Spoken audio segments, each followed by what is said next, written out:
अगर जागे नहीं तो निश्चय ही धर्म का नाश हो जाएगा। धर्म वही है जो तुम्हें प्रकृति के नियम को बता दे, धर्म वो नहीं जो तुम्हारे ग्रंथों में लिखे हुए नियम है उन्हें तुम्हें बताए। जो कहे मान लो वो धर्म नहीं, जो कहे जानो वही धर्म है। जो तुम्हारे प्रकृति के नियमों को तुम्हें सामने स्पष्ट कर दे और उन पे तुम जी सको, चल सको, वही प्रकृति के नियम है, वही परमात्मा के नियम। और निश्चय ही ये बात है कि उन्हें ही परमात्मा ने बनाया है, बाकी कोई नियम परमात्मा ने नहीं बनाया। विज्ञान तुम्हें जगाएगा, ध्यान तुम्हें जगाएगा, ये दोनों ही जरूरी है। इन्हीं से जानोगे असलियत, इन्हीं से जागोगे परमात्मा के नियम। ऐसे नियम परमात्मा के नहीं जैसे तुम सोचते हो। अब इससे ये सिद्ध नहीं हो जाता कि प्रकृति के नियमों पर चलकर तुम परमात्मा को पालोगे। परमात्मा को पाने का कोई निश्चित नियम नहीं।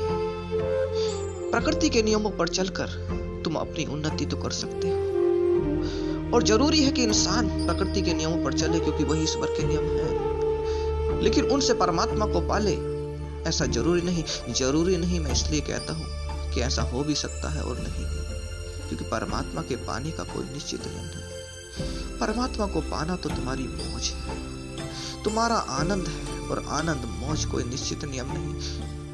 शायद जिस बात में तुम्हें आनंद मिलता हो शायद दूसरे को नहीं मिलता। तुम्हें डांस करने में आनंद आता है, शायद तुम डांस करके ऊंची गहराइयों को पा सको और उस परमात्मा से तुम्हारी मुलाकात हो जाए, ऐसा हो सकता है।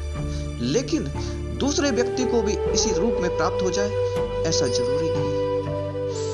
लेकिन जो प्रकृति के नियम है अगर तुम उनका प्रसार करोगे तो इससे मानवता की उन्नति तो होगी, इससे तुम्हारे स्वास्थ्य में गड़बड़ी ना पैदा होगी, क्योंकि प्रकृति के नियमों के अनुकूल चलने से तुम्हारे स्वास्थ्य कभी खराब ना होगा।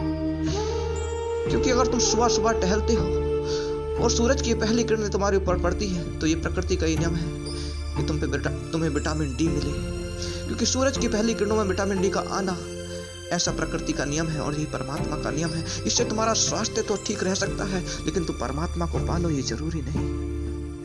इसलिए मैं कहता हूं परमात्मा के पाने का कोई निश्चित नियम नहीं। परमात्मा का तो तुम नियमों से रहित होकर ही पा सकते हो। तुम अपनी मौज में जिस रीति से तुम चैतन्य को प्राप्त हो जाओ उस रीति से पा सकते हो। और तुम मौज और मस्ती का मतलब मैं नशे से नहीं करता। यह मत समझ लेना कि मैं नशे की बात कर रहा हूं। नशा तो बेहोशी है। कौन सा नशा?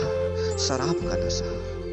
जो केमिकल का नशा है वो सब बेहोशी है, और जो मस्ती और दीवानगी है जो कभी नहीं उतरती वो चैतन्य की उच्च अवस्था है। दीवानगी चैतन्य की जागृति की उच्च अवस्था है, और जागृति को प्राप्त करने के लिए कोई नियम नहीं, वो तो तुम्हें किस रूप में घट जाए ये तो अनायास ही घटना है, अचानक होने वाली घटना।